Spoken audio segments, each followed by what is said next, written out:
මම ගිය මාසයේ ගියා ආච්චිලාගේ ගෙදර නුවර. ඒක ඇත්තෙන්ම ගොඩක් විනෝදජනක ට්‍රිප් එකක් වුණා. ආච්චි මට රස කෑම උයලා දුන්නා. මම ඒවා රස වින්දා. ඒ වගේම මම ගොඩක් තැන් නැරඹුවා. අපි සෙල්ලම් කරා. රයිට්. මෙන්න මේ වගේ ටිකක් එක දිගට ඉංග්‍රීසියෙන් ටිකක් රචනාවක්. එහෙම නැත්නම් ඡේදයක්, එහෙම නැත්නම් අපි කියන්නේ විස්තරයක් ලියන්නේ කොහොමද කියන එක තමයි කියලා දෙන්නේ.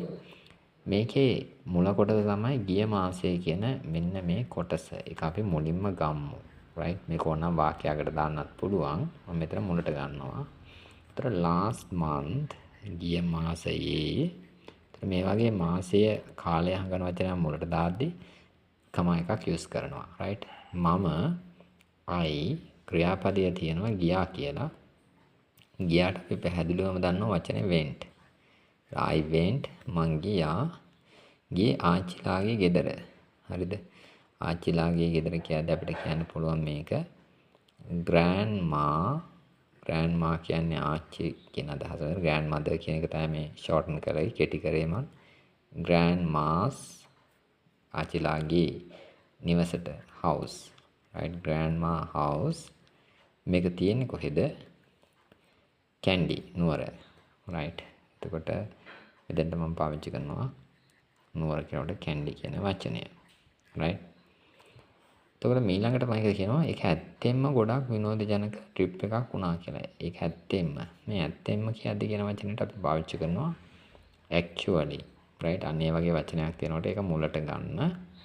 actually ඇත්තෙන්ම ඒක it ඊළඟට මේකේ තියෙන ක්‍රියාපදයේ වෙන්නේ ඇත්තම ගොඩක් වෙනජන ට්‍රිප් එකක් වුණා කියන වචනය වෙනුවට අපි පාවිච්චි කරනවා ඉංග්‍රීසි වලදී was කියන වචනය. right? it was. එතකොට ගොඩක් විනෝදජනක ට්‍රිප් එකක් වුණා කියලානේ කියන්නේ ට්‍රිප් එකක්. it was a enjoyable trip. enjoyable කියන්නේ මෙතන මේ විනෝදජනක කියන අදහස. right? enjoyable trip. හරි. උතර ගොඩාක් විනෝදජනක ට්‍රිප් එකක් වුණා කියලා ඔන්න කිව්වා. ඊළඟට මේක කියනවා ආච්චි මට රස කෑම උයලා දුන්නා කියලා. ඉතින් ආච්චි කියනකොට අපිට ගන්න පුළුවන් නේ grandma කියලා. උනම් grandmother කියලාම ගන්න පුළුවන් කෙනෙක්ට. right? grandma කියලා මම මෙතෙන්ට ගන්නවා. grandma cooked. ඒතර ed දානවා වෙච්ච දෙයක්. දැන් අතීත කාලේ කෙරෙලා ඉවරයි. cooked tasty food. right? tasty food කියන්නේ රස කෑම. tasty food. කාටද මේ ඉව්වේ?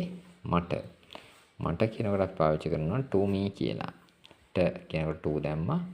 මා කියන එක අනුත් කරාම me. right? grandma cooked tasty food to me.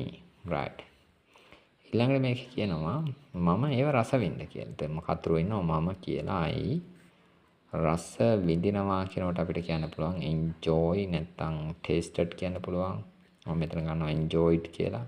ඒතර විනෝද වුණා කියන එක නෙමෙයි රස විඳා. I enjoyed them. නැත්නම් tasted them. right? them කියන්නේ ඒවා. ඒ වගේම එතකොට ඒ වගේම කියද්දි කියන්න පුළුවන් as well as ඒ වගේම මම ගොඩක් තැන් නැරඹුවා. ඒතර කතරු ඉන්නවා මම නැරඹුවා visited ක්‍රියාපදයේ දෙවනුව ගන්න ඕනේ. ක්‍රියා ඉංග්‍රීසි වලදී I visited many